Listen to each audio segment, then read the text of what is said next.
Hello friends, hopefully आप सभी लोग अच्छे होंगे। क्वेश्चन नंबर 7 करेंगे हम लोग, जो कि मैंने आपको लास्ट वीडियो में होमवर्क दिया था। क्वेश्चन क्या बोल रहा है, बड़ा इंटरेस्टिंग क्वेश्चन है। इस क्वेश्चन से आपको म्यूचुअली एक्सक्लूसिव और इंडिपेंडेंट इवेंट्स, मैंने आपको थ्योरी जब डिस्कस कर रहा था तो वहां पे बिल्कुल क्लियर कट वे में बोला था कि ये दोनों अलग अलग हैं। मैक्सिमम स्टूडेंट कंफ्यूज करते हैं कि म्यूचुअली एक्सक्लूसिव और इंडिपेंडेंट इवेंट्स एक ही हैं, ऐसा नहीं है। यहां से आपको बिल्कुल कॉन्सेप्ट क्लियर हो जाएगा। तो क्वेश्चन क्या बोल रहा है कि A and B are such that, ठीक है, दो इवेंट्स है ए और B, such that probability of A half and A union B की प्रोबेबिलिटी 3/5 दिया है और प्रोबेबिलिटी ऑफ बी को लिख दिया है पी। बोल रहा है कि पी की वैल्यू निकालिए, मतलब प्रोबेबिलिटी ऑफ बी निकालिए इफ। पहला क्या बोल रहा है कि ये दोनों इवेंट्स जो है ना mutually exclusive, and second part में क्या बोल रहा है, इंडिपेंडेंट। सो फर्स्ट पार्ट में if A and B, question में दे रखा है A and B are mutually exclusive, ठीक, म्यूचुअली एक्सक्लूसिव। तो अगर ये म्यूचुअली एक्सक्लूसिव होंगे तो आपने बिल्कुल कॉन्सेप्चुअली देखा था कि इनका जो इंटरसेक्शन होगा ना वो क्या आएगा, 5। इनमें कोई एलिमेंट कॉमन नहीं होगा। और अगर ये 5 आ गया दैट मीन्स यही से आप निकाल लीजिए कि प्रोबेबिलिटी ऑफ ए इंटरसेक्शन भी क्या हो जाएगा फ्रेंड्स, 0। ठीक है ना, क्यों? क्योंकि probability of A intersection B क्या होगा, ये n of A intersection B divided by sample space की साइज। ये ए इंटरसेक्शन बी अगर एम्प्टी सेट है तो उसमें नंबर ऑफ एलिमेंट, मतलब उसकी कार्डिनलिटी क्या हो जाएगी, 0। 0 डिवाइडेड बाई कुछ भी रहेगा, ठीक है ना, पॉजिटिव क्वांटिटी, मतलब नीचे नॉन जीरो कुछ भी क्वांटिटी हो तो ये हमेशा 0 ही आएगा। तो इसकी प्रोबेबिलिटी 0 हो गई, तो बस अब आ गया। अब यहाँ पे एडिशन थ्योरम ऑफ प्रोबेबिलिटी लगेगा। सो वी हैव, आप चाहे तो लिख दीजिए by addition theorem of probability, या सिंपली आप लिखिए वी हैव क्या, probability of A union B this is equal to probability of A plus probability of B minus probability of A intersection B. Please check करिएगा। तो यहां पे ए union B देखिए, उसकी प्रोबेबिलिटी दे रखा है 3/5। प्रोबेबिलिटी ऑफ ए मुझे पता है हाफ है।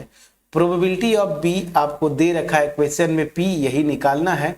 और ये प्रोबेबिलिटी तो आप 0 निकाल चुके हैं, ठीक है ना।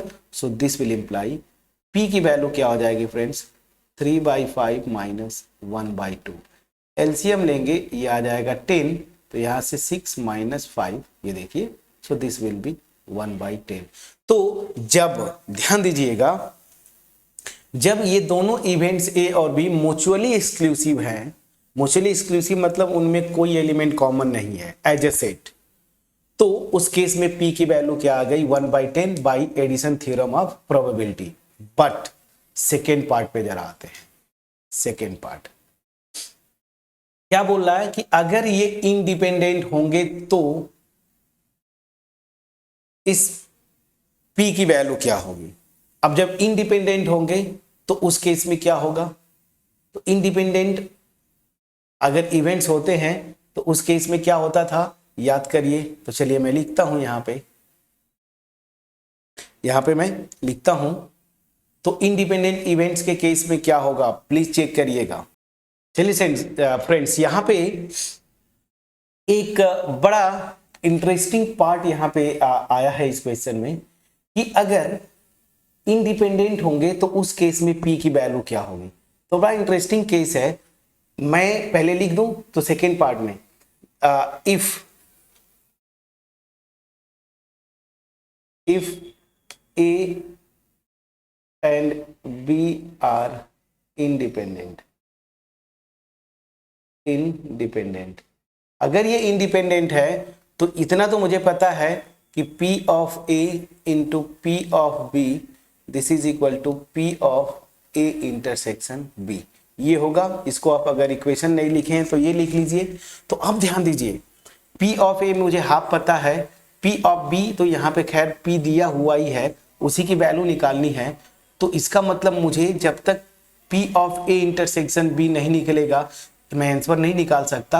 अब P of A intersection B कहां से निकलेगा, तो देखिए एडिशन थ्योरम ऑफ प्रोबेबिलिटी इसी से निकलेगा। तो चलिए अब मैं आता हूं यहां पे। सो नाउ इसको लिख लीजिए स्टार। अब मैं पहले निकाल लूं ना कि या ऐसे आप चलिए, अभी ये अलग पार्ट हो गया तो मैं सेपरेटली ही कर देता हूं। So now we have by addition theorem of probability P of A union B, this is equal to P of A plus P of B minus P of A intersection B। A union B की probability आपको यहाँ पे दिया हुआ है, देख लीजिए क्या दिया हुआ है 3/5, तो रख दीजिए यहाँ पे 3/5। P of A ध्यान दीजिए ये हाफ दिया है, A की प्रोबेबिलिटी हाफ दे दिया है, B की प्रोबेबिलिटी स्मॉल p लिखा है तो plus small p minus P of A intersection B।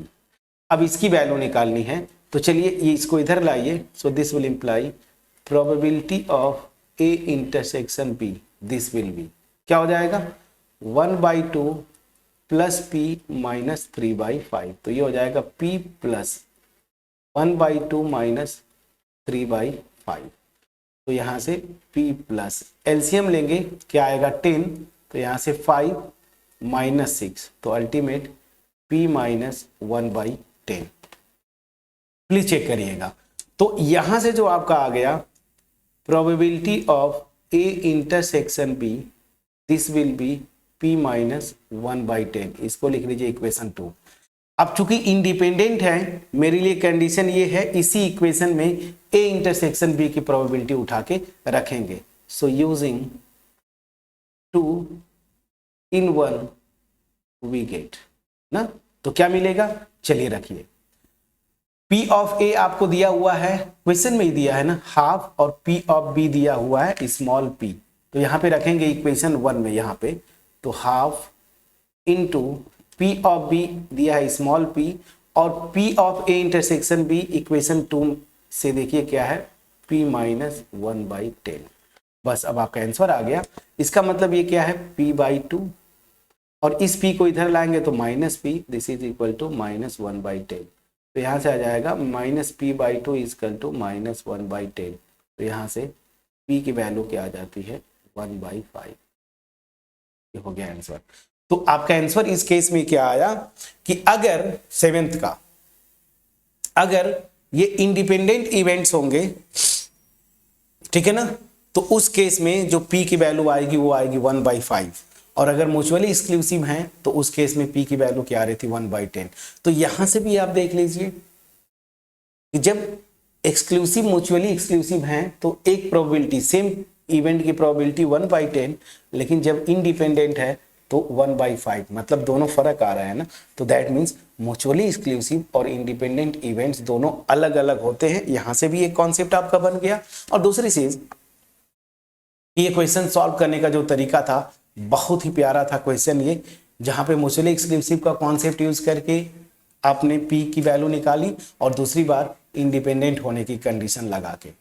Hopefully ये वीडियो आपके पास क्रिस्टल क्लियर वे में पहुंच पाया होगा। अगर पहुंच पाया है वीडियो को लाइक करिएगा, फ्रेंड्स के साथ शेयर करिए, कमेंट सेक्शन में अप्रिशिएट करना मत भूलिएगा। इवन अगर डाउट है तो भी कमेंट सेक्शन में जरूर कमेंट ड्रॉप करिएगा। चैनल पे नए हैं या बार बार विजिट करते हैं और अभी तक सब्सक्राइब नहीं किया, प्लीज चैनल को सब्सक्राइब करें, बेल आइकन क्लिक करिएगा।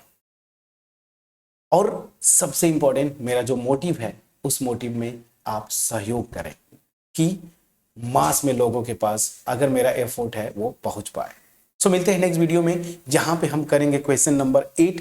बहुत ही इजी है, इंडिपेंडेंट दे दिया है, ठीक है ना। उसके बाद आपको ये 4 अलग अलग इवेंट्स की प्रोबेबिलिटीज पूछ रहा है, इसको जरूर सॉल्व करिएगा। मिलते हैं नेक्स्ट वीडियो में, तब तक अपना ख्याल रखें, पढ़ाई करते रहें। Thank you so much friends.